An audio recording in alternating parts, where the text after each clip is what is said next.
ඔබට සුබ දවසක්. අදත් අපි ඔබ සමග මුණ ගැහෙනවා කාලීන මාතෘකාවක් සමග. අපි ඔක්කොම යම්කිසි කොවිඩ් භීතියකින් ඉන්න මේ කාලේ අද මම මේ කරන මාතෘකාව තමයි කාලය කෙටි වූයේ ඇයි? කාලය කෙටි වූයේ ඇයි? ලෝකෙට නිකම් මේ ලොකු හදිස්සියක් තිබුණා කාලය කෙටි වූයේ ඇයි? ඒක කොහොමද තරුණ ජීවිතවලට බලපාන්නේ? අවුරුදු 5 ළමයට 15 ළමයට 15 25 අතර කාලය ගැන තමයි මම විශේෂයෙන්ම අද බලන්න යන්නේ. කොහොමද ඒක ඔබට බලපාන්නේ? එතකොට තවදුරටත් මම බලන්න යනවා සිරිත් පරිදි කොවිඩ් වල මේ ආසාදනයේ තත්ත්වය මොකක්ද කියලා. ඉතින් දැනට අපිට කියන්න තියෙන්නේ ඔබට මම මේක හැමතිස්සෙම පටන් ගන්නකොට කියනවා ඔබට ඇඟේ පතේ රුදාව දැනිලා උණ ගතිය දැනුණත් ඔබ හිතන්න ඕන මේක ඒ ආසාදනය වෙන්න පුළුවන්. එතකොට ඒ උණ ගතිය හදිසියෙ වැඩි වුණොත් වහම ડોක්ටර් කෙනෙක් හම්බ වෙන්න ඕන. ඊළඟට උගුරේ කැසිල්ල එක්ක කැස්ස එන්න ගැඹුරු වුණොත් කියලා එහෙම වෙන්න පුළුවන්. එතකොට ડોක්ටර් කෙනෙක් හම්බ වෙන්න ඕන. කොහොමද දිනපතාම ඔබ ශ්වසන අභ්‍යාසයක් කරන්න. ඒ කියන්නේ මේ අමුතු ගතිය දැනුණම ඔබ 10 මේ හුස්ම හොඳට අල්ලලා කියලා 1 2 3යි කියලා 10 වෙනකන් හිමින් ගණන් කරන්න දවසට 3 සැරයක්. ඒක කොහොමත් හොඳයි. එතකොට බැරි වෙලාවකත් එහෙම ගණන් කරන්න බෑ, හුස්ම අල්ලගෙන ඉන්න බෑ කියලා දන්නවනේ. ඒ කියන්නේ ඔබේ ආසාදනය හොඳ නැති වෙගෙන එනවා. 4 වෙනි එක ඔබට බඩේලි යන්න පටන් ගත්තොත් මේ වර්තමාන ආසාදනයේ ලක්ෂණයක්. ඒක හොඳ නැති ලකුණක්. ඉන් එහාට අමාරුවක් වෙන්න ඉඩ තියෙන නිසා වහම ડોක්ටර් කෙනෙක් හම්බ වෙන්න ඕන. ඊළඟට තද හිසේ කැක්කුමක් ආවත් එහෙමයි. ડોක්ටර් කෙනෙක් හම්බ වෙන්න ඕන. දැන් කල්තර දිස්ත්‍රික්කයේ දියත් කළා තියෙනවා. ගෙදර ඉන්න අයට උනත් ටෙලිෆෝන් කෝල් එකක් දාලා ડોක්ටර්ස්ලා ඔන් කෝල් ඉන්නවා. විශේෂඥ වෛද්‍යවරු ඒ පිටිපස්සේ ඉන්නවා. රෑ දවල් ඔබට ෆෝන් එකකින් සම්බන්ධ වෙලා ඒ ගැන විස්තර අහගන්න පුළුවන්. එතකොට තව එකක් තමයි මේ මුලින්ම වෛරස් ආසාදනය ඊට පස්සේ ඒක පෙනහල්ලට ගිහිල්ලා මම මේක ගොඩක් ක්ලිප්ස් වලින් විස්තර කරලා දීලා තියෙනවා. ඒ නිසා අද මම කෙටියෙන් මේක කියන්නේ පෙනහල්ලට ගිහිල්ලා ඒක වළක්ව ගන්න පුළුවන් වේලහින් බේත් කිරීමෙන්. ඒ නිසා ඒ ගැන ඔබට දැනගන්න අවශ්‍ය නම් ඔබේ වෛද්‍යවරයාගේ නම්බරය මා වෙත එවන්න ඕන. මම ડોක්ටර් ලලිත් මෙන්ඩිස්. මගේ නිලමේ පෝස්ට් එක දැන් මම විශ්‍රාමිකයි. නිලමේ පෝස්ට් එක මම හිටියේ රජයේ වෛද්‍ය විද්‍යාලයක බිෂක් වේදේ ෆාමකොලොජි හෙඩ් ඩිපාර්ට්මන්ට් හැටියට. දැන් අපේ තිබෙනවා එම්පැතික් ලර්නින් සෙන්ටර් එකක්. මේ ළමයින්ට ඩිජිටල් ආදානයෙන් සහ ඩිජිටල් වැඩි වුණාම වෙන දේවල් හැම වයසෙදිම බලපන්නේ කෙසේද ඒකත් නිරෝධායනය කරගන්නේ කෙසේද කියලා. ඉතින් මම මේ අද එළඹෙන්න බලාපොරොත්තු වෙන මාතෘකාව කාලය කෙටි වූයේ ඇයි? අපිට පේනවා කොවිඩ් නිසා ගොඩක් දේවල් අවහිර වෙලා තිබෙනවා. ඉතින් අපිට පේනවා 1960 ඉඳන්ම එන්න පරිභෝජනය වැඩි වුණා. එතකොට ඒ ජොන් මේනර්ඩ් කීන්ස් කියන ආර්ථික විශේෂඥයා කිව්වා පුළුවන් තරම් ඉල්ලුම වැඩි කරන්න. එතකොට සැපීම වැඩි කරාම නොනවතින වර්ධනයක් වෙනවා කියලා. ඉතින් ඒක කිව්වම උනේ මිනිස්සු පරිභෝජනය කළ යුතු දේවල් නොකළ යුතු දේවල් මහා ශීඝ්‍රයෙන් පරිභෝජනය කරන්න පටන් ගත්තා. ඒ කාලේ 1960 ලෝකේ ප්‍රධාන කර්මාන්තයව තිබුණේ ආහාර සැපීම. ඒක මිනිස්යන්ගේ මූලික යෙදුනේ ආහාර ඉඳුන් හිටුන් ඇඳුම් වලට. 1960 එතකොට අපිට තිබුණ තත්ත්වය නම් ලෝකේ GDP එකෙන් 70%ක් විතර 30%ක් තමයි හැසිරෙන්නේ. එතකොට යම්කිසි ප්‍රමාණයක සමානාත්මතාවයක් තිබුණා. ඒ කියන්නේ 70%ක් GDP එක දල දේශයන්ගේ දල අජාම 30%ක් අතරේ යම් විදිහකින් සැලසුමක් තිබුණා. 1990 වෙනකොට 90%ක් ලෝකේ දල ආදායම 10%ක් තමයි හැසිරුවේ. 2010 වෙනකොට ලෝකේ ආදායමෙන් 99%ක් 101ක් හසුරුවන විදිහට අසමානාත්මතාවය වැඩි වුණා. විශේෂයෙන්ම පරිභෝජනය හරහා. මොකද මිනිස්සු යුතු දේ නොයුතු දේ අනවශ්‍ය දේ ඔක්කොම පරිභෝජනය කරන්න පටන් ගත්තා. එතකොට ඒ කාලේදී උනේ ලෝකේ ප්‍රධාන කර්මාන්ත බවට පත් වුණා ෆාමසිටිකල් ෆාමා ඉන්ඩස්ට්‍රි එක, වෙල්නස් ඉල්නස් ඉන්ඩස්ට්‍රි එක, ඊළඟට ෆැෂන් ඉන්ඩස්ට්‍රි එක, යුද්ධායුධ ඉන්ඩස්ට්‍රි එක, ඊළඟට IT ඉන්ඩස්ට්‍රි එක, ඊළඟට මෝටර් ඉන්ඩස්ට්‍රි එක, ඊළඟට කොන්ෆෙක්ෂනරිස්, ඒ කියන්නේ රස කැබලි ඉන්ඩස්ට්‍රි එක, ඊළඟට මේ සුවඳ විලවුන් ඉන්ඩස්ට්‍රි එක. ඉතින් කොහෙත්ම මිනිස්සයාට එච්චර අවශ්‍ය නැති දේවල්. ඊළඟට ටොයිස් ඉන්ඩස්ට්‍රි එක මේක හිතන්න පුළුවන්. ඒව තමයි ලෝකේ ප්‍රධාන 7 බවට පත් වුණා. ඉතින් අපිට තේරෙනවා එතකොට එන්න ලෝකේ හදාගත්තා උචිතයාගේ උන්නතිය සඳහා ඇති අයට බොහෝසේ ඇති වෙන ලෙස ඒ විදිහට තමයි ලෝකෙ ගමන් කරේ. ඒ අතරතුර මේ පරිභෝජන අධිකත්වය නිසා මිනිස්සයා ලෝකෙට දීලා තියෙන ගොඩක් පාරිසරික සම්මතයන් සහ චක්‍ර උල්ලංඝනය කරා. ඉතින් උදාහරණයක් වශයෙන් ගත්තොත් අපේ ලෝකේ ඔක්සිජන් වැඩියෙන්ම නිපදෙන්නේ සමුද්‍ර යට තිබෙන ජලජ පැලෑටි වලින්. අපේ සමුද්‍ර යට තිබෙනවා එවරස් කන්දට වඩා උස කඳු සමුද්‍රවල පතුලේ. ඉතින් මෙහෙම උස කඳු උඩ ඒවල ගොඩාක් ජලජ පැලෑටි වලින් තමයි අපේ වැඩි හරියක් ඔක්සිජන් නිපදෙන්නේ. පොළොව මත පිට ගස් වලින් නිපදෙනවා ඊට වඩා නිපද වෙනවා ජලජ සමුද්‍ර යට ශාක වලින්. එතකොට මොකද වෙන්නේ? ඊට අමතරව ලෝකේ pH අගය හැම ජීවියෙකුගේම තිබෙනවා එන්සයිම්. හැම ජීවියෙකම එන්සයිම් වැඩ කරන්නේ යම් pH අගයකට. ලෝකේ අපේ ලේවල pH අගය 7.4යි. ලෝකේ pH අගය අම්ල බස්ම තුලනය කරන්නේ ඔක්කොම කොරල්ස්, සජීවී කොරල්ස්. එතකොට කොරල්ස් මුහුදු හතු කියනේම කොරල්ස් විශාල වශයෙන් මැරෙන්න පටන් ගත්තා මොහොතේ මේ දූෂණය නිසා, සමුද්‍ර පතුලේ දූෂණය නිසා. දැනට කොරල්ස් 40% ඉතුරු වෙලා තියෙන්නේ. දැන් මිනිසාගේ ශරීරයේ කිඩ්නි දෙකක් තියෙනවානේ, වකුගඩු දෙකක් තියෙනවා. ඒ එහෙම් පිටින් වකුගඩුවක් නැති වුණත් අනිත් වකුගඩුවෙන් 3න් 2ක් තිබෙනවා නම් මනුෂ්‍යගේ ශරීරයේ pH එකේ තියාගන්න පුළුවන්. 3න් 2ක්වත් නැත්තම්, ඒ කියන්නේ ඉතුරු වෙච්ච කිඩ්නියේ 3න් 2ක්වත් නැත්තම්, ඒ කියන්නේ 3න් මුළු කිඩ්නි දෙක ගත්තොත් 3න් එකක් නැත්තම් chronic renal failure එනවා. දැන් ලෝකේ කොරල්ස් වල තත්වය 40%ට බැහැලා. එච්චර කොරල් දූෂණයක් වෙලා තිබෙනවා. ලෝකේ එතකොට අපේ ඔය කාබන් ඩයොක්සයිඩ් වතුරේ දී වුණාම බයිකාබනේට් හැදෙනවානේ. ඒවා පාලනය කරන්න තමයි ඔය කොරල්ස් වලින් තමයි වැඩේ කරන්නේ. දිය වෙන කාබන් ඩයොක්සයිඩ් එක්ක ක්‍රියා කරන්නේ. එතකොට අපේ කොරල්ස් දැන් 40%කට අඩු වෙලා තියෙන්නේ මුළු ලෝකෙම. එතකොට 133 දක්වා බැස්සොත් මොනවා වෙයිද? හිතන්න තමයි මොනවා වෙයිද කියලා. ඒ වගේ මිනිසාගේ අධික පරිභෝජනය නිසා. ඉතින් මේ අධික පරිභෝජනය කියන්නේ අපි දන්නවනේ 3න් 1කට වඩා ඉන්නේ below the poverty line. 3න් 1ක් ලෝකේ දරුවෝ ඉන්නේ malnutrition, protein කැලරිමැරික් එක જાති malnutrition මන්ද පෝෂණයෙන්. ඉතින් අර කියපු 100% තමයි මෙච්චර ගොඩක් පරිභෝජනය කරන්නේ. මං කිව්වේ මේ ඒ කියන්නේ දල gross domestic product එකෙන් 99%ක් දැන් හසුරුවන්නේ භුක්ති විඳින්නේ 1%යි. ඉතින් ඒ තත්ත්වයට ලෝකේ මෙහෙම පැමිණලා තිබෙනවා. ඉතින් දැන් අපි බලන්න යනවා දෙවනි කාරණාව. ඉතින් බොහෝසේ මිනිසාට විරුද්ධව කරන දේවල් වැඩි වෙලා තියෙනවා තාත්තා නැති නිසා. තාත්තා කියන සංකල්පය එන්න නැති වෙලා ගිහිල්ලා තියෙනවා. තාත්තලා ගෙදරින් ඈත් වෙලා. ඒ වගේම වෘත්තියන් වලත් ඉස්සර කියවනේ ෆාදර් රෝල් කියලා. ඉතින් තාත්තා නැති ගෙවල් වල තමයි ගොඩක් අපචාරය සිදු වෙන්නේ, දිවිනසා ගැනීම සිදු වෙන්නේ. හිරේ යන ළමයින්ගෙන් 40%ක් එන්නේ බාල අපරාධ වලට අහු වෙන්නේ තාත්තා නැති ගෙවල් වල ළමයි. ඉතින් ගොඩක් කලක් තාත්තා නැතිව හිටියා. තාත්තගෙන් ඇත්වීමේ ප්‍රවණතාවයේ තිබුණ ඉදරකියා වලටත් යනවා.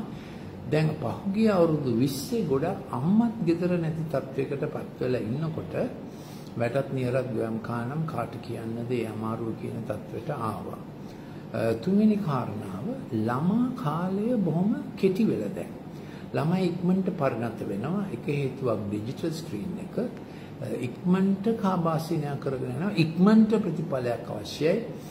මම ඩිජිටල් ස්ක්‍රීන් එක ගැන ගොඩක් ක්ලිප්ස් කරලා තියෙනවා මම ඩොක්ටර් මෙන්ඩිස් මම මේ ගැන ගොඩක් ලියලා තිනවා ඔබ ළමයි එක්ක කියවන්න ඕන පොත් මේවා සරසවි පොත් වලින් විද්‍යාප පොත් වලින් ගන්න පුළුවන් ළමා මනස හා ශික්ෂණය ළමා සම්පත සුරකිමු ළමා විතුරුණු විය අගයමු මේ ඔක්කොම ලියලා තියෙන්නේ මේ ළමයින් වේගවත් වීම අධික්‍රිය වීම අධිගාමික වීම අවධාන උනතාවයෙන් බේරෙන පිණිස දැන් ඔබට මේ ගැන තව ක්ලිප් අවශ්‍ය නම් ඒ තාක්ෂණික විෂය කරපු මට WhatsApp එකක් දාන්න ඕන 077 49 59 214. ඒකට ටෙලිෆෝන් කරන්න එපා WhatsApp එකක් පමණක් දාන්න. එතකොට මේ ළමා කාලයේ කෙටිවීම ළමයි වේගයෙන් පරිණත වීම යන කනගාටුදායක දේත් සිදු වෙගෙන යනවා. ඊළඟට විවාහය ජීවිත කාලීනයි. එහෙමයි යහපත් වෙන්නේ විවාහය දුන්නේ එක් පුරුෂයෙක් එක් ස්ත්‍රියක් සමග ජීවිත කාලීනව ජීවත් වෙන පිණිස ඒක තමයි පවුල. ඒක තමයි පවුලේ සෞඛ්‍යය, පවුල් සංරක්ෂණය, දේශික සංරක්ෂණය. දැන් එන්න බොහෝ අය විවාහ වෙනවා කරලා බලමු කියන අදහස අනුව. එතකොට විවාහ විශ්වාස භාවයේ කෙටි වෙලා විවාහ කාලය කෙටි වෙලා. දැන් එක දවසකට විශාල ගණනක් කසාද වෙනවා කියලා මේ සැරේ මේ ළඟදී තිබුණා මේ ගවේෂණයක්. ඒ විතරක් නෙමෙයි ලංකාවේ කාන්තාවන් 4න් එකකට බබා ඉපදෙන්නේ පළවෙනි බබා විවාහයට ප්‍රථමයි. ඒ කියන්නේ එච්චර පරිසර කාදනයක් මේ සදාචාර කාදනයක් සුදපාලුවක් යනවා. ඉතින් එන්ටර්ටේන්මන්ට් කල්චර් එකත් ඒකට ගොඩක් TikTok කල්චර් එක ගොඩක් ඒකට හේතු වෙලා තිබෙනවා. මම කියන්නේ කාලය කෙටි වී තිබේ මේ හදිස්සියක් තිබෙනවා. ඒක මේ බොහොම මේ සෞඛ්‍යයටත් හිත නැහැ සදාචාරයටත් හිත නැති හදිස්සියක්. මම මේක මිදිසල විග්‍රහ කරලා දීලා තියෙනවා ඩිජිටල් තිරේ ඉන්න තරමට අපේ ප්‍රීෆ්‍රන්ටල් කෝටෙක්ස් එකේ සම්‍යශීලී විධායක පතේ හිර වෙලා top down regulation හිර වෙලා bottom up regulation ඇති වෙනවා ඇමිග්ඩාලා හරහා. bottom up regulation කියලා කියන්නේ කරලා බලමු, thrill peril කරලා බලමු. ඒක pixel screen එකේ විශේෂ උත්තේජනයක්, dopamine හරහා එන උත්තේජනයක්, serotonin විචක්ෂණයට හේතුකාරක වන serotonin ආපසු හැරී බලන neurochemical transmitter එක ක්‍රියා නොවන උත්තේජනයක්. ඒතර dopamine කියන්නේ අපි හිතාමතා ක්‍රියා කිරීම. ඒක හොඳයි. ඊට පස්සේ ඒක නවතින්න ඕන මිනිත්තු 45කින්. serotonin වැඩ කරලා අපි ආපහු හැරලා බලනවා කරපු දේ හරිද මේක වැඩි හොඳ කරන්නේ කෙසේද හැමතිස්සෙම serotonin කතා කරන්නේ for improvement. How can I improve this? එහෙම තමයි serotonin හිතන්නේ. ඉතින් digital screen එකේ ඉන්නකොට dopamine boom boom boom ගාලා කරලා බලන්න. ප්‍රතිවේදී ප්‍රතිවාදී fright flight fight ඒගොල්ලෝ comfort fight ගතියෙන් තමයි කතා කරන්නේ. මේක මම මේ කිව්වේ ඉක්මන්කම. එතකොට ඉක්මන්කම එතකොට විවාහයක් හදිසියේ ලිංගික ක්‍රියාවලට යනවා. හදිසියේ විවාහ වෙනවා. අත්හදා බැලීමක් එක. හදිසියේ කඩලා දාලා තව එකක් කනෙක්ට් කර ගන්නවා. ඊළඟ පස්වෙනි එක ඔය හදිසි වීම බලපාන මම කියවනේ අර ආරම්භය, තරණය, සාර්ථක නිමාව, දීර්ඝකාලීන ජීවිත කාලීන රිවෝඩ්ස්. අපි රිවෝඩ්ස් බෙදන්න ඕන. මේ කෑම නම් අපි දවසට 3 සැරයක් කනවා. සමහරවිට මේ දවස්වල කෑම හරි අමාරුයි. කෑම වේලක තෘප්තිය එච්චරයි. ඒක ආවර්ජනය කර කර ඉන්න බෑනේ. නමුත් විවාහයේ තෘප්තිය ජීවිත කාලීනයි. විවාහයේ ජීවිත කාලයක් තියෙන්න ඕන දෙයක් නේද? ඉතින් ඒ නිසා අපි කෙටි කාලීන දේවල් දීර්ඝ කාලීන දේවල් මිශ්‍ර කරගෙන හරියන්නේ නැහැ. කෙටි කාලීන දේවල් ටුක් ටුක් ටුක් ගාලා කළ යුතු දේවල් තියෙනවා. නගින්න බහින්නේ ඒවා bottom up regulation එකකින් වෙනවා. top down regulation එකෙන් කියන්නේ අඩු ගානේ පැයකට හිතාමතා කරන ඒවා. ඊළඟ පැයදිත් හිතාමතා කරන ඒවා. දැන් අපේ પરම්පරාවක් ඉන්නවා දෙක මිශ්‍ර වෙලා. ටිපිටිප්ස් කනවා වගේ සසෙජ්ජක කටේ දාගත්තා වගේ ජීවිතය ඔක්කොම කරන්න බෑ. ඊළඟට මේ රැකියා ඉක්මනට මාරු කරනවා. හරි රැකියා ක්ෂේත්‍රයක දිගු කලක් ඉන්නේ නැතිව වැඩ ක්ෂේත්‍රයක් මාරු කරනවා. ඒක හොඳ නැති දෙයක්. මක්නිසාද අපි අවුරුදු 17 ඉඳලා ලෑස්ති වෙන්නේ දීර්ඝකාලීන වැඩ ක්ෂේත්‍රයකට. අවුරුදු 21 වෙනකොට අපි වැඩ ක්ෂේත්‍රය හඳුනා ගන්න ඕන. අවුරුදු 21 ඉඳලා 25 වෙනකන් ඒ වැඩ ක්ෂේත්‍රයේ නිපුණ වෙන්න ඕන. 25 සිට 33ට අපිට කාලය තිබෙනවා අපේ ජීවිතෙන් 3න් එකක් කරගන්න. ඒ වැඩ ක්ෂේත්‍රය තුල වැඩ ක්ෂේත්‍ර මාරු කිරීම ඉතාම හොඳ නැති දෙයක්. ඒ නිසා අවුරුදු 17 ඉඳලා අපි මොකටද ලෑස්ති වෙන්නේ වැඩ ක්ෂේත්‍රයකට. 21 දී අපි වැඩ ක්ෂේත්‍රය තෝරගන්නවා ඒකාන්තයෙන්ම. වෛද්‍ය විද්‍යාලය යන අය නම් ඉන්ජිනියරින් ෆැකල්ටි යන අය නම් එහෙමයි. නමුත් අපේ NVQ courses තියෙනවා ලෝක විශිෂ්ටම course එකක් NVQ course. ඉතින් ඊයේ මම පණිවිඩයක් කරා ඉතිසල්ලත් කරා 205යි 206යි. 206 ඉංග්‍රීසි 205 සිංහල රටට බැන රටේ සුගතියක් නැහැ කියන්න එපා. ඒක ඔබ දියුණු වෙන්නේ නැති වැඩක්. ඉතින් අපේ රට ගොඩක් සම්පත් තියෙන රටක්. අපේ රටෙන් බිහිවලා තියෙන විශිෂ්ට වෛද්‍යවරු ලෝක ප්‍රසිද්ධ එක ක්ෂේත්‍රවල අය අපේ රටෙන් බිහිවලා තිබෙනවා. ඉතින් මගේ කතාව නම් මම 1970 උසස් පෙළ විභාගයේ ලංකාවේ ප්‍රථම වුණ කෙමිස්ට්‍රි ෆිසික්ස් සුවොලොජි බොටනි මගේ ඉස්කෝලේ ගල්කිස්සේ සාන්ති තෝමස් විද්‍යාලය. ඒකෙන් බිහි වුණ අගමැතිවරු 5 දෙනෙක්. ඉතින් ඊට පස්සේ මම කොළඹ වෛද්‍ය පීඨයේ හැම විභාගයේදීම ප්‍රථම වුණා. එම නිසා අපිට අපේ ලංකාවේ වෛද්‍ය අධ්‍යාපනය විතර නෙමෙයි අනිත් ගොඩක් අතින් අධ්‍යාපනය උසස් රට අපි ප්‍රපාතයකට පරිහානියකට යන්න ඕන වෙන්නේ නැහැ. ඒ පරිහානිය කතා කරන්න එපා. අපේක්ෂාවක් කතා කරන්න දියුණුවක් අපි කතා කරමු. එතකොට අපේ අපේක්ෂාවයි යථාර්ථය අතර කපොල්ලක් එනවනේ. ඔය කපොල්ලේදී තමයි හර්ට් වෙනවා. රිදුම එනවා. ඊළඟට කවුරු හරි මට රිද්දුව කවුරු හරි නිසා කියලා හේට් වෙනවා. ද්වේෂයක් එනවා. ඊළඟට අවමානයක් එනවා. පුට් ඩවුන් එකක් කවදාකවත් මේ විදිහට යන්නේ එකක් නැහැ. ඊළඟට හොරර් එකක් එනවා. අවමානය කියන්නේ හියුමිලියේෂන්. හොරර් කියන්නේ බයක් එනවා. හැමදාම මගේ ජීවිතේ මේ වගේ වෙයි කියලා. ඊළඟට පරණ ඉංග්‍රීසි වචනයක් තියෙනවා හෙක්සස් කියලා. ඒ කියන්නේ ආපහු නරකම දේවල් වෙයි කියලා. එහෙම හැඟීමක් සමහරට අත්දැකීමක් පරම්පරාවට එන්න පුළුවන්. ඉතින් කොහොම හරි මේ தත්ත්වය අපි අඳුනා ගන්න ඕන. එතකොට මම කීකේ හිටිය අවුරුදු 21 ඉඳලා 25ට එක ක්ෂේත්‍රයක් තුල ඔබ නිපුණ වෙන්න අවශ්‍යයි. ක්ෂේත්‍රය අත්හැරලා තව එකක් try කරලා බලන්න යන්න එපා. ඊළඟට මේ පිටරට ගිහිල්ලා දිනු වෙන්න පුළුවන් කියන අදහස දැන් ඒක මුලාවක්නේ. අර මොනවද අර කාන්තාරේ පේන්නේ අර වතුර තියනවා වගේ ඒක මුලාවක්. ඒකට දැන් යන්න එපා. ඒක මිරාජ් එක, මිරිඟුවක්. දැන් අපි කොහොම හරි අපේ රටේ ඉඳගෙන දියුණුවීමක් සොයාගමු. ඉතින් වැඩ ක්ෂේත්‍රය මාරු කරන්න එපා.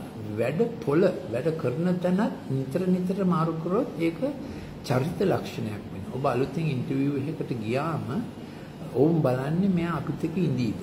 අපි දෙන පුහුණුව මෙයාට පුහුණුව ආයෝජනය කිරීම ඒකෙන් ප්‍රතිඵලයක් ලැබෙයිද නැද්ද කියලා තමයි මිනිස්සු බලන්නේ. ඊළඟ බස් බලන්නේ එහෙමයි.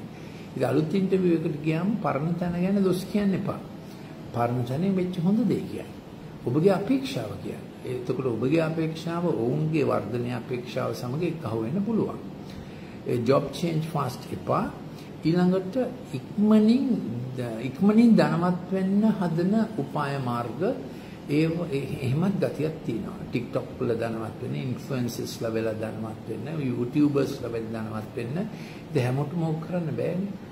ඉතින් අපි චරිතය වර්ධනය වෙන character, curriculum, character, choices, career හතරක් තියෙනවා අපිට.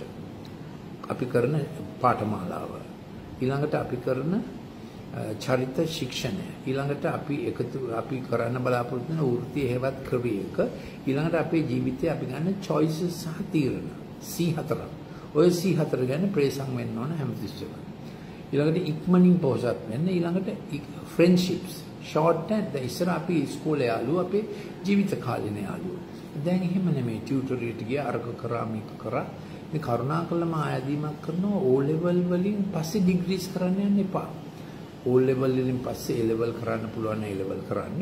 O level වලින් පස්සේ මොන හරි රැකියා පුහුණුවක් කරන්න ඕන නම් අපි NVQ එකට බැඳෙන්න ඕනේ. ඒගොල්ලෝ හොඳ ඉන්ටර්විව් එකක් කරනවා. අපි ගොඩක් ළමයින් NVQ වලට යොමු කරලා තියෙනවා. දැන් අපි ළමයි කියන NVQ කරලා චෙෆ් කරලා යාගේ මාසික පඩි නම් 60000ක්. 60000 කොළඹ ලොකු තැනක යා චෙෆ් කෙනෙක්. ඉතින් මම මේක උදාහරණයක් කිව්වේ තව ළමෙක් ඉන්නවා එයා ගොඩක් ආකිටෙක්චරල් උගන්වනවා. තව ළමෙක් ඉන්නවා එයා IT ඩිග්‍රී එකක් කරලා දැන් ලොකු කම්පැනි එකක එයාව ඇසිස්ටන්ට් මැනේජර් කරලා තිබෙනවා ඒ software අතින්. අපේ NVQ කෝස් කරපුවා. ඒ නිසා මේක ලංකාවේ NVQ කෝස් එක ඉතා හොඳ කෝස් එකක්. ඉතින් මේ කෙටි කාලීන පාඨමාලාවලට යන්න එපා. කෙටි කාලීන සම්බන්ධතා මේ ඉක්මන් වීම මම කියන්නේ ඉක්මන් වීම. ඊළඟට ගොඩක් අය හිතනවා මට වෙන කාත් යටතේ වැඩ කරන්න බෑ මමම CEO වෙන්න ඕන කියලා. වැඩි ෆිනෑන්ස් පුහුණුවක් නැතුව accounting පුහුණුවක් නැතුව management පුහුණුවක් නැතුව ඉතින් ඒ ප්‍රවණතාවයක් ඇති වෙලා තියෙනවා මේ shortening of time. ඊළඟට ඉක්මන් ප්‍රතිලාභ වලට යෑම. quick fix food ඒ කියන්නේ fast food නම් කොහොමද ප්‍රවණතාවයක් නේ. ඊළඟට ළමයි දෙමව්පියෝ එක්ක ගත කරන කාලේ කෙටි වෙලා කියලා තේරෙනවාද? දෙමව්පියන්ටත් කාලේ නැහැ ළමයින්ගෙත් කාලේ යන්නේ ස්ක්‍රීන් එකට. දැන් පිටරට නම් අවුරුදු 15 16 වෙනකොටම ආණ්ඩුවෙන් දෙන ඩෝල් එකක් සෝෂල් වෙල්ෆෙයාර් කියලා. ඒගොල්ලෝ ගෙදර අතරලා යනවා අපාර්ට්මන්ට් එකට කෙල්ලෙක් කොල්ලෙක් එක්ක ඉන්නවා කොල්ලෙක් කෙල්ලෙක් එක්ක ඉන්නවා. දැන් ලංකාවෙත් ওই ප්‍රවණතාව තියෙනවා කියලා අපි දන්නවා. දෙමව්පියන්ගෙන් ලැබිය යුතු ශික්ෂණයේ කාලය දෙමව්පියොත් අඩු කරනවා. මොකද ඒගොල්ලන්ට වෙන වැඩ තියෙනවා. ළමයිනොත් අඩු කරද මේක කනගාටුදායක දෙයක්. එතකොට ළමයි වේලහින් විවාහ වෙන්න හදනවා ලිංගික කරදර වලට වැටලා. ඉතින් මම අඳුරන ડોක්ටර් කෙනෙක් ඉන්නවා බණ්ඩාරවල. එයා කිව්වා එයා ගවේෂණයක් කරා වැඩියෙන්ම බණ්ඩාරවල ෆාමසි වලින් කොන්ඩම් විකිනෙන්නේ A level ළමයි ටියුෂන් පන්ති වලට එනකොට. දැන් අපි හිතනනේ කොළඹ විතරයි නරක කියලා මම ආයෙත් කියන්නම්. වැඩියෙන්ම බණ්ඩාරවල කොන්ඩම්ස් දන්නවනේ විකිනෙන්නේ A level ළමයි පන්ති වලට එන දවස් දෙකේ. නගරයට පන්ති වලට එන දවස් දෙකේ. ඉතින් හිතාගත්තේ ඒක කොච්චර සෝදපාලුවක්. ඒ වගේම අපේ AIDS වැඩිම නගරය, AIDS වැඩිම ඩිටෙක්ෂන්ස් වෙන නගරය නගර දෙකක් තියෙනවා. එකක් කුරුණෑගල, අනිත් එක ගම්පහ. ඒ කුරුණෑගල වැඩියෙන්ම ගමේ ළමයි පන්ති වලට නගරයට එන්නේ කුරුණෑගලට. එතකොට AIDS පළවෙනි සැරේට වැඩියෙන්ම හැදිලා ප්‍රචලිත වන්නේ කායතරේද අවුරුදු 17 සිට 23 දක්වා පිරිමි ළමයි අතර. දැන් තේරෙනවද කොපමණ පරිහානියකට අපි ලක් වෙලාද කියලා.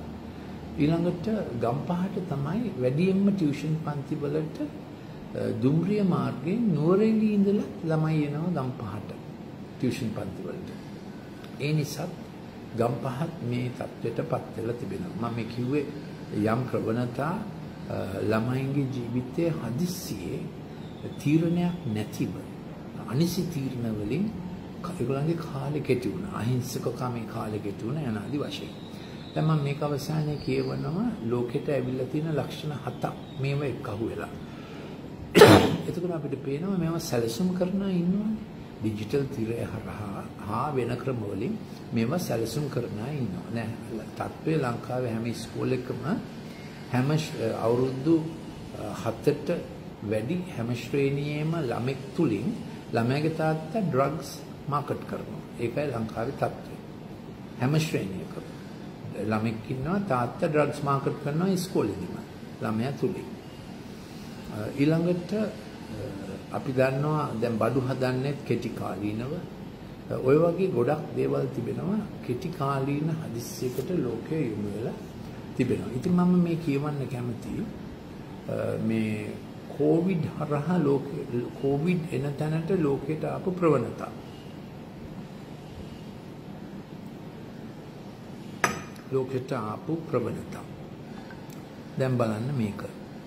මේක පොඩි විග්‍රහයක්. ඔන්න රජුරු ආවා. රජුරු ඇවිල්ලා කිව්වා මම බඩගිනිව සිටියෙමි නුඹලා මට කන්ට දුන්නාය. පිපාසිතව සිටියෙමි නුඹලා මට බොන්ට දුන්නාය. මොකද මේ දේශයක එයා ඇවිල්ලා මොකද කරේ? එන්ඩේරෙකු මෙන් එළුවන්ගෙන් බැටළුවන් වෙන් කරන්නාක් මෙන් වෙන්කොට බැටළුවන් තමන්ගේ දකුණු පැත්තේද එළුවන් වම් පැත්තේද සිටවන සේක. මේක පරණ උදාහරණයක්. හැබැයි වර්තමාන ඇප්ලිකේෂන් එකක් යොදා ගැනීමක් තියෙන උදාහරණයක්. ඉතින් මොකද්ද මේ කියන්නේ? යම් කට්ටියක් ඉන්නවා ඒගොල්ලන්ට තියෙනවා බැටළුවෙකුගේ ගති ගුණ යමෙක් කියන දේ දෙමව්පියෝ දෙගුරුන් කියන දේ අහගෙන මඟ පෙන්වීමකින් ශික්ෂණයකින් ජීවත් වෙන අය. ඒතකොට ඇයි අනිත් කට්ටියට එළුවා කියන්නේ යාගේ ලක්ෂණ මොනවද? එකක් අනිත් එක්කෙනාට අංගෙන් අනිනවා. දෙක ඒ දණ්ඩක යන්න බෑ රණ්ඩු කර ගන්නවා. තුන testing the fence. වැටක් කඩුල්ලක් දැක්ක ගම ඇනලා බලනවා මේක කඩලා. එතකොට සීමා කඩන ගතිය. මම ඉස්සෙල්ලා කිව්වා ලිංගිකව සීමා කැඩීම, පරිභෝජනය නොකළ යුතු සීමා කැඩීම, එහෙම ප්‍රවණතාවයක් ලෝකෙ පුරාම ගිහිලා තියෙනවා. ඉතින් දැන් අපි දන්නවා මේ වෛරස් එක ආවේ කොහොමද? gain on function research කරන්න පටන් ගත්තා. ඒ කියන්නේ ස්වභාවික වෛරස් තියෙනවා. ඒ ස්වභාවික වෛරස් එකකට mRNA කැලක් එකතු කරලා මෙතෙක් නොතිබුණු වෛරස් එකක් නිෂ්පාදනය කරා තමයි ලැබ් එකක නිෂ්පාදනය කර බව තමයි ලෝකේ විද්‍යාඥයෝ ගොඩක් පේන තිබෙන්නේ. විශේෂයෙන්ම HIV වෛරස් සොයාගත්ත විද්‍යාඥයන් මේක කියලා තිබෙනවා. මේ ස්වභාවික වෛරස් එකකට මේවා RNA වෛරස් නේ ස්වභාවික වෛරස් එකකට වෙන mRNA කැලක් එකතු කරාම ඒකේ තියෙන ලක්ෂණ අනුව ස්පයික් ප්‍රෝටීන් එක හැදුණා. අර ස්පයික් ප්‍රෝටීන් එක තියෙන්නේ ඒ අර උල් වගේ තියෙන කොරෝනා කියන නමේ අර්ථය ලැටින් භාෂාවෙන් ඔටුන්න කියන එක. අර ඉස්සර රජගොල්ලන්ගේ ඔටුන්න උල් තියෙනවානේ. ඒකයි මේ වෛරස් ජාතියට කොරෝනා කිව්වේ උල්. එයාගේ ස්පයික් ප්‍රෝටීන් එකේ උල් තියෙනවා. ඉතින් මේ අලුත් හාදයක් SARS-CoV-2 අලුත් හාදයගේ මේ වෛරස් ස්පයික් ප්‍රෝටීන් එක බොහොම කඩිනමින් අපේ ශරීරයේ ACE2 රිසෙප්ටර් එකේ ඇලෙනවා. එතකොට අපේ ශරීරයේ ACE2 රිසෙප්ටර්ස් තියෙනවා නහයේ ඕරොෆැරින්ක්ස් එකේ උගුරේ ඇහෙත් තියෙනවා. එතකොට මේ ඔක්කොම පෙනහල්ලෙම තියෙනවා. එතකොට ඒ ස්පයික් ප්‍රෝටීන් එක මේ අලුත් ස්පයික් ප්‍රෝටීන් එක හදලා තියෙන විදිහ ඒක ගොඩක් ගිහිල්ලා ඇලෙනවා. ඇලුනම අපේ ශරීර පෙනහල්ලේ ඇති වෙනවා ප්‍රතිශක්ති ආසාදනයක්. ඒකයි මම දැන් කිච්චරම කිව්වේ අපිට අවශ්‍යයි අර වෛරස් එක වැඩි වෙන එක නවත්තන්න වේලහින් බෙද්දීලා ඊළඟට අවශ්‍යයි අර ප්‍රතිශක්ති ආසාදනය ඇති වෙනකොට ඉන් එහාට ඒක වැඩි නොවන පිණිස කළ හැකි දේවල් ගොඩක් තිබෙනවා. ඒවා ඉක්මනින් කළොත් අසාධ්‍ය වෙන්නේ නැහැ. ඒකයි වෛද්‍ය විද්‍යානුකූල තීරණය. ඒකට ලංකාවත් එළවෙන්න අවශ්‍යයි. මොකද අවශ්‍යතාවය අර පෙනහල්ල තියෙන ප්‍රතිශක්ති ආසාදනය පෙනහල්ල පුරා නොපැතිරෙන ලෙස. පැතිරුණොත් ලේ කැටි ගහන්න ගන්නවා. ඒතකොට ලේ කැටි ගැහිම වළක්වන්නත් බේත් තිබෙනවා. ලේ කැටි ගැහුණාට පස්සෙත් බේත් තියෙනවා. නමුත් වැඩි හොඳයි ලේ කැටි ගැහිම නැවත් වළක්ව ගැනීමත් ඊට ඉස්සෙල්ලා අර ප්‍රතිශක්ති ආසාදනයේ උග්‍ර වීමත් වළක්ව ගන්න පුළුවන්. එහෙම තමයි මගේ සබ්ජෙක්ට් එක. ඉතින් මේ රජ්ජුරු ඉතින් මම කිව්වේ එළුවන් වගේ ගති කියන එක. તો එළුව තව එකක් කරනවා අර ඒගොල්ලෝ වතුර බොන්න ගියාම අනිත් කාටවත් බොන්න බැරි ලෙස ඒක මඩ කරනවා. ඊළඟට එළුවන් අතරේ තර අය අනිත් අයට ඇනලා පන්න ගන්නවා. ඉතින් මේ අහන් ඉන්න ළමයි හිතන්න පුළුවන් මේක එළුව අපෙන් ඉගෙන ගත්තද අපි එළුවන්ගෙන් ඉගෙන ගත්තද කියලා. තව ඉන්නෝගේ එකක් තියෙනවා මේක පැලයක් කනකොට මුකුත් ඉතුරු නොවන ලෙස ඔක්කොම කනවා.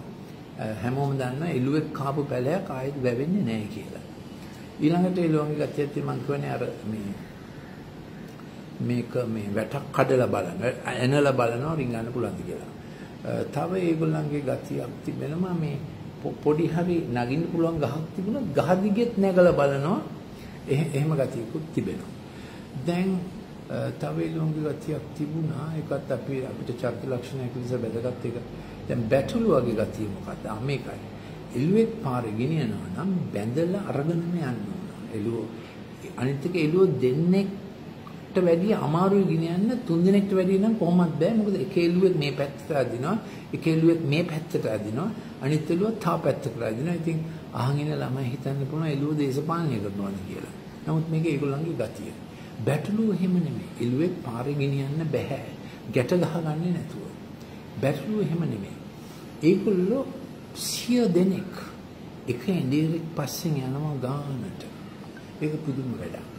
සිය දෙනාට වඩා වැඩි වුණොත් බැටළුවන්ට එඬේරගේ හඬ ඇහෙන්න ඕන. බැටළුවන්ට එඬේරගේ ගඳ දැනෙන්න ඕන. එහෙම තමයි බැටළුව එඬේර එක්ක ඉන්නේ. එතකොට එඬේර ඉඳගත්තම බැටළුව වටේ ඉන්නවා. එඬේර ඉඳගන්නේ එක එඬේරෙක්ගේ ගඳ දැනෙන සීමාවෙ ඉන්න බෑ. එක එඬේරෙක්ගේ හඬ ඇහෙන සීමාවෙ ඉන්න ඕනේ. ඒගොල්ලෝ තනකොළ කතා. ඒක 100කට පමණයි එක එඬේරෙක්ට බලා ගන්න පුළුවන් 100ක් විතරයි. මොකද එඬේර කරන්නේ ඒගොල්ලන්ගේ තනබිමේ දාලා වටයක් දානවා. ඒගොල්ලෝ වටේ දෙතුන් සැරයක් මෙහෙම වටේ ගියාම බැටළුව ඔලුවට ගන්නවා.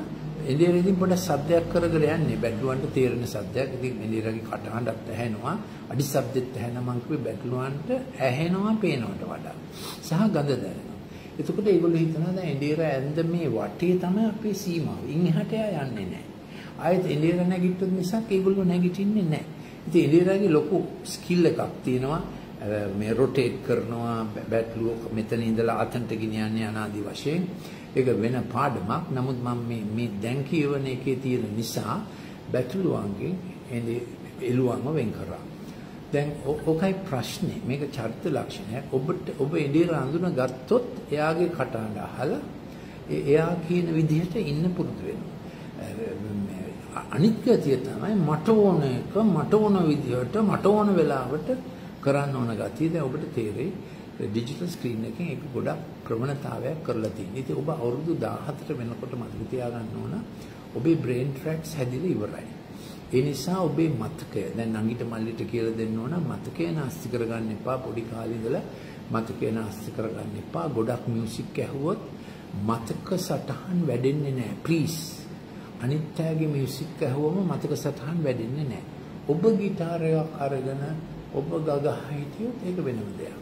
ඩිජිටල් ස්ක්‍රීන් එකෙන් ඉයර්ෆෝන්ස් දාගෙන අහන මියුසික් වලින් ඔබගේ මතක සටහන් මතක ට්‍රැක්ස් මතක නියුරෝන්ස් නිෂේධනය වෙනවා. ළමයා මොට්ට වෙනවා. Please listen to this. You will get entertained but you will get stupid. හැබැයි ඔබ ගිටාර එක අරගෙන මොකක් හරි තාලයක් ඔබ දන්න තාලයක් හරි වෙන කෙනෙක් හදපු තාලයක් හරි ඔබ ගිටාර එක අරගෙන ගහන්න please. මේක ඉලෙක්ට්‍රොනික සංගීතය අහගෙන හිට මොලේ මොට්ට වෙනවා. ක්‍රියේටිව් ට්‍රැක්ස් හැදෙන්නේ නැහැ, මෙමරි ට්‍රැක්ස් හැදෙන්නේ නැහැ. ඔබ මේක කැමති වුණත් අහගන්න නැති වුණත් ඇත්ත කියලා දෙන්න එපා. මේක මගේ රිසර්ච් සබ්ජෙක්ට් එක. මම ගොඩාක් පොත් ලියලා තිනවා. ගොඩාක් ක්ලිප්ස් කරලා තිනවා. ඒ නිසා මම කලින් කිව්වේ මගේ ෆෝන් එකට මගේ නෙමෙයි අපේ WhatsApp සෙන්ටර් එකේ WhatsApp නම්බර එක 077 49 59 214ට ඒකට එවන්න මට අවශ්‍ය මේකයි කියලා. ඔබ කියලා එවන්න මියුසික් වලින් මොලේ මොට්ට මියුසික් and brain ක්ලිප් එකක් එවන්න. එතකොට මම එවන්නම් විද්‍යාත්මක සාධක ඇතිව. අද මේක පොදු මාතෘකාවක් නිසා ඔක්කොම එක දවසේ කරන්න බෑ. නමුත් මම බගෑපත් පීල් එකක් කරනවා. ඒ ලෙවල් විභාගයෙන් ප්‍රථමයා වුණ එක්කෙනා හැටියට ලංකාවේ කෙමිස්ට්‍රි ෆිසික්ස් බොටනි සූ තියෙන කාලේ ඔබගේ මොලේ ආරක්ෂා කරගන්න ඒක තමයි ඔබට ජීවිතාන්තයටම තිබෙන තෑග්ග. ගෝඩ් දීපු තෑග්ග. ඒක ආරක්ෂා කරගන්න. ඒක දියුණු කරගන්න. ආශ්‍රය දෙමව්පියෝ අහන් ඉන්නවා නම් මම ඉක්මනින් කියන්නම්. අවුරුදු 5ට ඉස්සෙල්ලා ළමයාට ඩිජිටල් ස්ක්‍රීන් ප්ලීස් දෙන්න එපා. ඒ ළමයාගේ මොලේ මොට්ට වෙනවා. භාෂාව හිර වෙනවා. කෑම කන වෙලාවට ඩිජිටල් ස්ක්‍රීන් එක ප්ලීස් දෙන්න එපා. හබ සහයෙන් පස්සේ ඩිජිටල් ස්ක්‍රීන් එක ප්ලීස් අඩු කරන්න. ඔබ පාඩම් එතකොට ඩිජිටල් ස්ක්‍රීන් එක දිගට මිනිත්තු 40කට වඩා ඉන්න එපා please.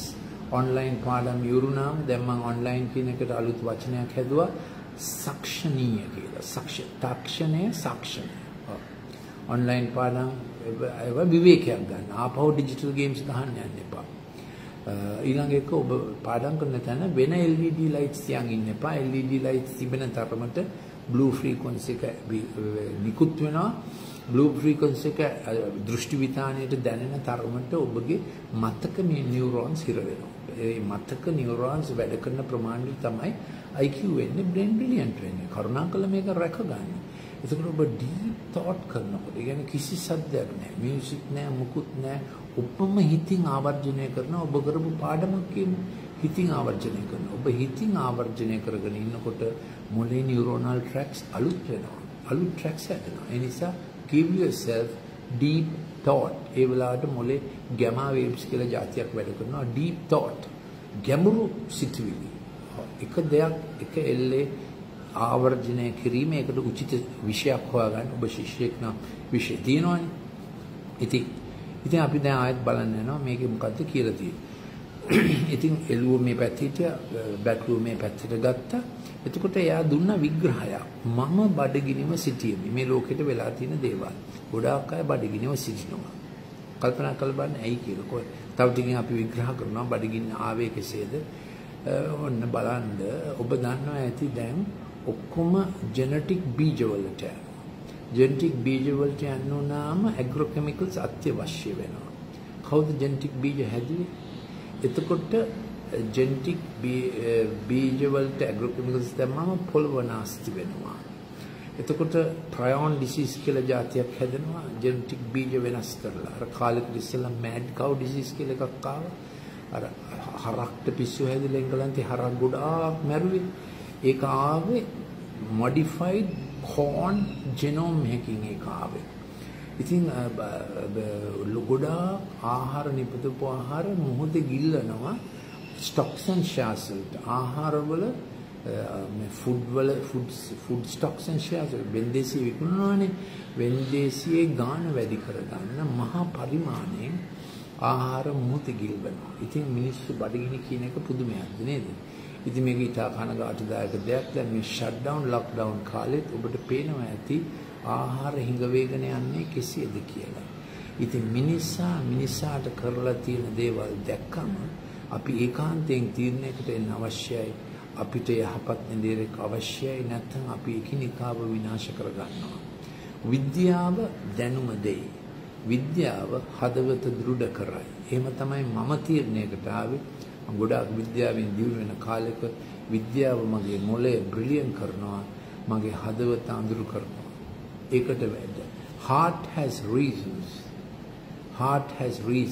Head knows nothing about. Heart එකේ reasons තියෙනවා. ඒකට good shepherd කෙනෙක් අවශ්‍යයි. පොඩි ගවේෂණයක් කරලා බලන්න බඩගිනි වීම ඇතිවන්නේ කෙසේද? food scarcity. මම ඊයේ පෙරේදා කරා 205 සිංහලෙන් 206 ක්ලිප් එක ඉංග්‍රීසියෙන් 84 දෙනෙක් වැඩ කරන හැටි. සුදු අශ්වයා මතබාද අදෘශ්‍යමාන ඊතල්. දෙවනි අශ්වයා රතුයි. එයා කඩුවක් අරන් මිනිස්සු අතරේ කොන්ෆ්ලික්ට් ඇති කරනවා. පුතයි තාත්තයි අතර, ජාතීන් අතර, දේශයන් අතර, ජනවාර්ගික ඒව සැලසුම් කරපු දේවල්. ඊළඟට කළු අශ්වයෙක් ඉන්නවා. දැන් මේක ඔක්කොම අද කරන්නේ නැහැ. මේක සාරාංශයක්.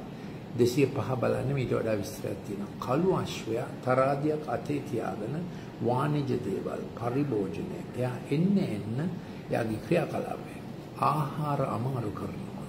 ටික දෙනෙක් දැන් මුළු ෂට් ඩවුන් ලොක්ඩවුන් එකෙන් වෙලා තිබෙන්නේ ලෝකේ ලොකුම පොස්තුන් 3 දෙනා එක අවුරුද්දක් තුල ඩොලර් බිලියන් 10ක් ඒගොල්ලන්ගේ වැඩි වෙලා. මේ පහුගිය අවුරුද්ද තුල බිලියනර්ස්ලා අලුතෙන් 11ක් හැබිලා තිබෙනවා. එක අවුරුද්දක ලාභය මොනවා විකුණපු ලාභයද? ලෙඩක් විකුණපු ලාභය. දැන් පේනවද? ඉතින් බඩගිනි වීම මම පිපාසිතව සිටියෙමි. ඒ කියන්නේ ලෝකේ පානීය ජලය එන්නේ අඩු වෙනවා. ලංකාව තමයි ලෝකේ පානීය ජලය වැඩිම හෙක්ටාරයකට පානීය ජලය වැඩිම රට ලෝකේ අපේ ලංකාව. ඒ නිසා අපි ලංකාවට ආදරය වෙමු.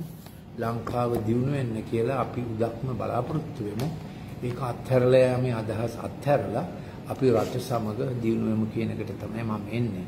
මම ඉක්මනින් මේක නවත්තනවා.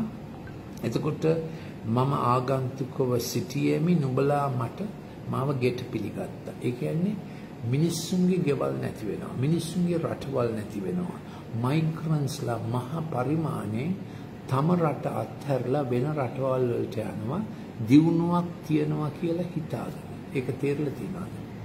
මයිග්‍රන්ට්ස්ලා සංක්‍රමණිකයන් යුද්ධ නිසා එක ඔය මේ ආර්ථික ක්‍රම නිසා නොඑක් ආර්ථික ක්‍රම නොඑක් අධ්‍යාපන පාඨමාලා නිසා අපි ගයක් නැති අම්මා තාත්තා බලන්නේ නැති අයියා නංගි ගැන සලකන්නේ නැති සංක්‍රමණිකයන් වෙලා. ඔබට මේක ආගන්තුකයෝ. අපි පිටරටකට ගියාම එකිනෙකා අඳුනන්නේ නැහැ. තියෙන දේවල් අත්හැරලා ගිහිල්ලා, තියෙන සංස්කෘතික ආගයන් අත්හැරලා ගිහිල්ලා. එතකොට ලෝක සංවිධාන තියෙනවා ගබ්සා නීතිගත කරනවා. ගබ්සා ප්‍රමෝට් කරනවා. ට්‍රාන්ස්ජෙන්ඩර් ප්‍රමෝට් කරනවා. LGBTQ ෆිලොසොෆි එකක් හැටියට බල කරනවා. ඉතින් තා දෙමව්පියන්ට කියන්නේ නැතුව ළමයින්ගේ ලිංග වෙනස් කරනවා. ඕස්ට්‍රේලියාවේ අලුත් නීතියක් ගෙනාවා. ඉස්කෝලේට ඇතුල් කරනකොට අවසර දෙන්න ඕන ළමයා ලිංග චේන්ජ් එකක් ඉල්ලුවොත් දෙමව්පියෝ ඒකට බාධා කරන්න බෑ කියලා. දැන් පේනවාද ප්‍රවණතාවය. ආගන්තුකයෝ කියන්නේ we are alien to our sexuality. ළමයි දන්නේ නැහැ මම boyද girlද කියලා. කවුද මේවා නිෂ්පාදනය කරන්නේ? කවුද මේවා පුෂ් කරන්නේ? බඩගිනි වීම, පිපාසිත වීම, ආගන්තුක වීම. You lose your roots. ඔබගේ ඔක්කොම සංස්කෘතික රට සංස්කෘතික මුල් නැති වෙලා අගක් මුලක් නැති පුද්ගලයෙක් කරනවා. මේක මම හිතන්නේ දරුණු අපරාධයක්. අපිට යහපත් නිදේරෙක් නැති වුණොත් මේ වලට තමයි අපි අහුවෙන්නේ. ආගන්තුකෙක් වුණා.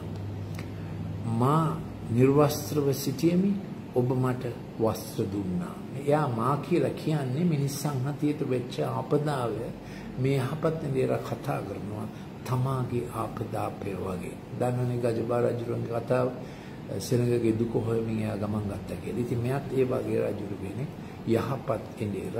එයා කියනවා නිර්වස්ත්‍ර කිරීම මහා කර්මාන්තයක්. ඒක තේරුණා නේද? නිර්වස්ත්‍රකම මහා කර්මාන්තයක් කළා. පොනෝග්‍රැෆි, ස්පා, එන්ටර්ටේන්මන්ට් මහා කර්මාන්තයක් කරා. මොනතරම් කනගාටුදායකද? පීඩොෆීලියා මහා කර්මාන්තයක් කළා. ඇමරිකාවේ ළමයි 200කට වඩා නැති වෙනවා එක දවසකට. හොයන්න බෑ. පීඩොෆීලියා ඉන්ඩස්ට්‍රි එක.